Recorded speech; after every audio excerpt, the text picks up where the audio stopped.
Welcome to the Economy Magazine at I-24 News, where we take a look at the world markets and the global economy. I'm Natalie Ehrlich. On today's show, a focus on energy, weakness in commodities prices like oil, revving up the pressure on the UAE to develop alternative sources of revenue. And a big one-day summit on gas takes place in Tehran, attracting major political players like Russian President Vladimir Putin. Well, let's start now with the headlines. Asian stocks mixed on Tuesday. Japan's Nikkei edged higher 0.23%, the Hang Seng slipped 0.35%, and the Shanghai rose 0.15%. European markets, by contrast, were sharply lower on ongoing terrorism concerns and news that Turkey downed a Russian jet. By the afternoon, London's FTSE fell over 1%, Germany's DAX dropped almost 2%, and France's CAC also lower, well over 2%. U.S. Dow futures were down some 100 points. Well, as expected, U.S. politicians condemned Pfizer's deal with Allergen as a tax dodge on Monday. Most of the criticism fueled by Democrats, including presidential runner Hillary Clinton, accusing Pfizer of using legal loopholes to avoid its fair share in taxes. Well, Pfizer is in the midst of the largest inversion deal in history. In a $160 billion transaction, it plans to move its tax address from the U.S. to Ireland by merging with the smaller Dublin-based Allergen. We also have to fix the tax code, which is riddled with exceptions and giveaways to corporations, to billionaires, and I have a long list of what we're going to go after, because I am sick and tired of what we have just seen with this giant pharmaceutical merger. We're going to stop corporate inversion. You know, we have companies leaving. They're leaving. We're losing tremendous numbers of jobs because our politicians are, through faulty taxes and faulty programs, they're allowing Pfizer is leaving. At a meeting in Brussels Monday, EU finance ministers discussed budgets for a number of European countries. The chairman of the group said France's 2016 draft budget plan was broadly in line with the EU rules, despite the extra spending on security in light of the recent attacks. As for Spain, the minister signaled that the next government will amend the 2016 budget, indicating the present government had risked breaking the bloc's fiscal rules, since its rosy growth forecast failed to consider exposure to slowing emerging markets. While the ministers met, security around the EU Council was high, following Belgium's decision to raise its own threat status to the maximum. Today we will discuss the draft budget for France and Belgium. They're sort of in the same category. They are broadly compliant, so there is no urgent situation to take a decision on this now. And I think this is one of the issues where the Commission can assess later on whether there are exceptional circumstances. Argentina's president-elect Mauricio Macri said Monday that he would seek to suspend Venezuela from the South America's Mercosur trade bloc. Citing the Mercosur's democratic clause, the conservative-leaning Macri pointed to alleged rights abuses by that state, particularly when it comes to the freedom of expression. By contrast, he highlighted his interest in strengthening ties with neighboring Brazil, adding that it would be his first official visit in office. Macri has inherited a fragile economy, slow growth, soaring inflation, and capital controls, which have backfired.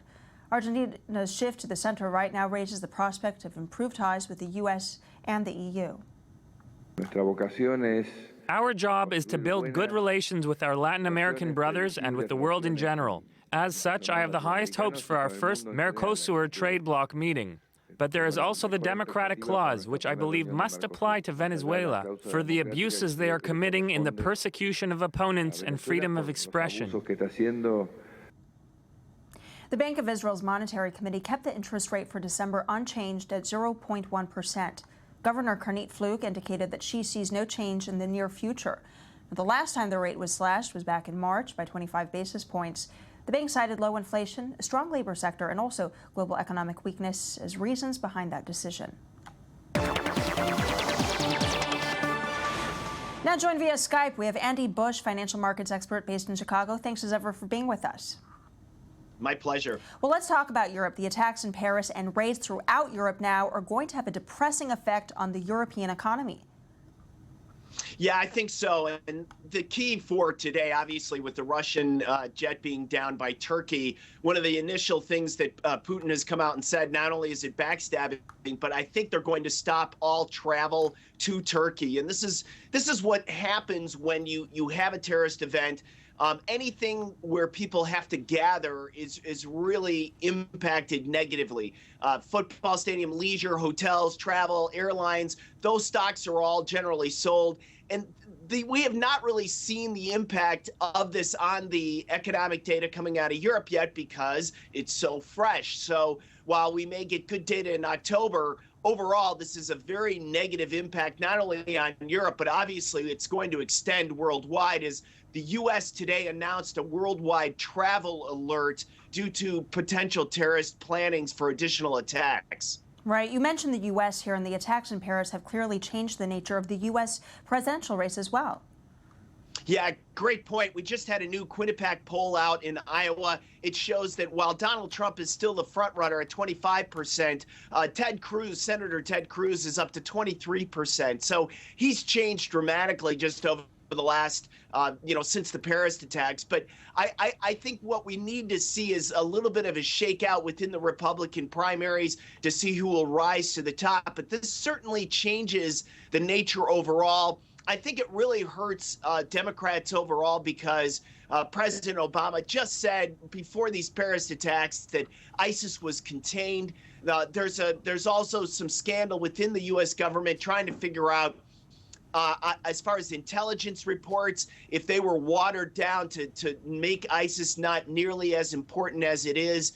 And so we're going to see a lot more fallout from that. That will hurt Democrats and anyone who's been aligned with President Obama on foreign policy. Interesting. Well, staying on a slightly similar topic, commodities. The stronger U.S. dollar is now putting downward pressure on many commodities, as most are priced in U.S. dollars. Explain for us.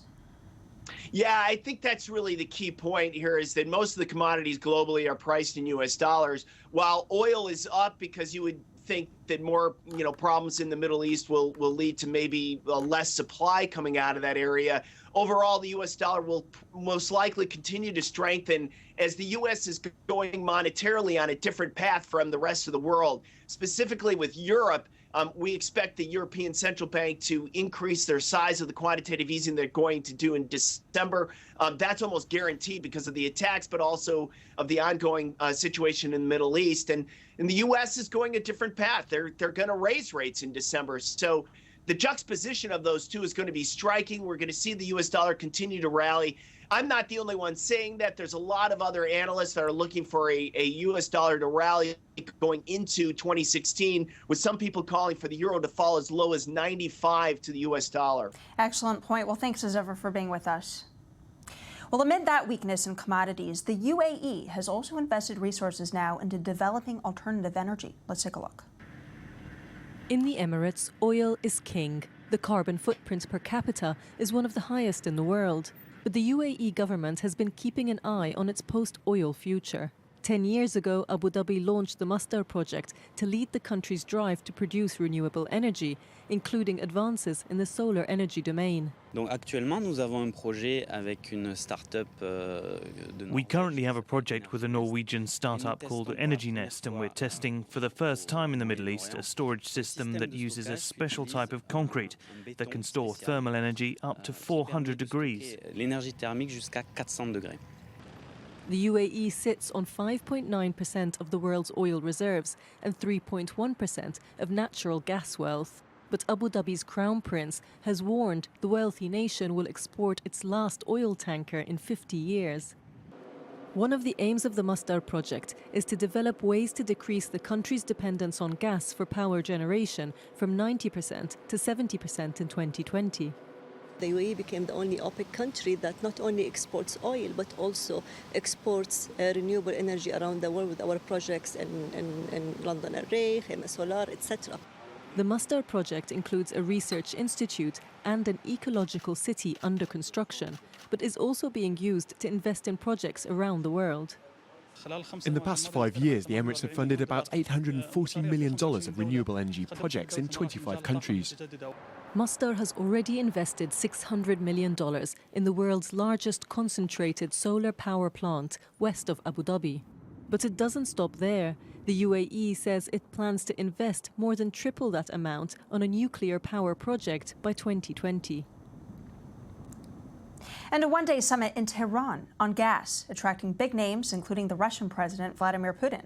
Daniel Roth reports.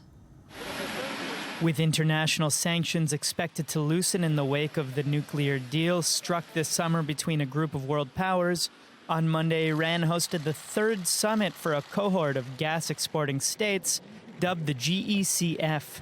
While the Syrian crisis was on the table at the one-day meeting, the focus for the 18-country summit was on Iran's soon-to-be opening investment doors. This government announces its support of international investments in the industry of oil and gas. The limitations imposed by international policies over the past few years prevented Iran from exploiting its capacities. Venezuelan President Nicolas Maduro was there in part to discuss the stabilization of oil prices, which has hit his country hard, with income from exports falling 64% so far in 2015. Russian President Vladimir Putin made his first visit to Iran since 2007 to discuss possible loans worth $7 billion, energy policy, and further strengthening of relations. He also announced plans to create a free trade zone between former Soviet countries and Iran. We intend to increase the dynamics of our trade relations. We will pay necessary attention to diversification of product portfolio and use national currencies wider in our relations. Meanwhile, the Venezuelan oil minister Eulogio Del Pino said that oil prices could drop to around $25 a barrel. He suggested that the Organization of Petroleum Exporting Countries set a so-called equilibrium price of $88 a barrel, which may be on the table at an upcoming OPEC meeting in early December. And now for further insight on set, we are joined by our very own Yoni Dayan as well as Daniel Roth. Thank you both for being with me today. Well, Yoni, what stood out to you about this conference? So it really seemed to me like more of a dress rehearsal for the upcoming OPEC meeting. OPEC is due to meet in December, on December 4th in Vienna. And a lot of the members of OPEC are also members of this gas exporting forum. So you had characters like Nicolas Maduro in Tehran, really essentially lobbying world leaders from Putin to Rouhani to essentially ask them to cut production of oil in a bid to raise the price of oil. Of course, he's presiding over an economy that is floundering, it's really approaching hyperinflation. There's a lack of basic commodities. So Maduro really needs oil prices much higher than they are currently. This video that we just saw mentioned $88 a barrel. That's kind of where he wants to see oil prices.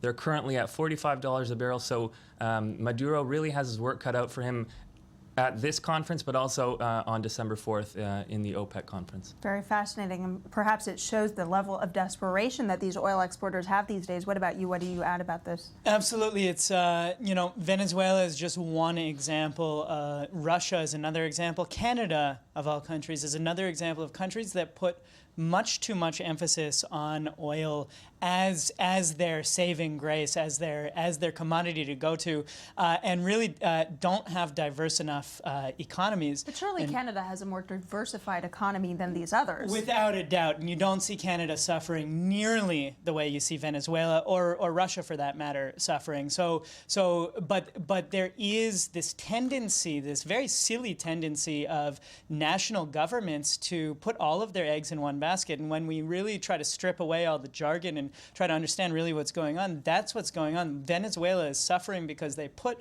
too many eggs in one basket. They put all of their money in oil. They put all of their livelihood in oil. And this is also a discussion we see happening in the Gulf as well. We see all these Gulf states going through the same thing. There's a lot of fear and there's a lot of questions about how are they going to proceed. But we just saw in one of our reports earlier today in this program that the UAE is looking to diversify their energy resources here, to look into other areas like alternative. And we even had the IMF head, Christine Lagarde, going into the Gulf and encouraging them to diversify. So are they perhaps ahead of the curve compared to these other countries? Absolutely. Any country that's looking at alternative fuels, particularly countries in desert regions that are looking to solar, countries in windy regions looking for wind, these countries are well ahead of the curve. Unfortunately, they're ahead of the curve.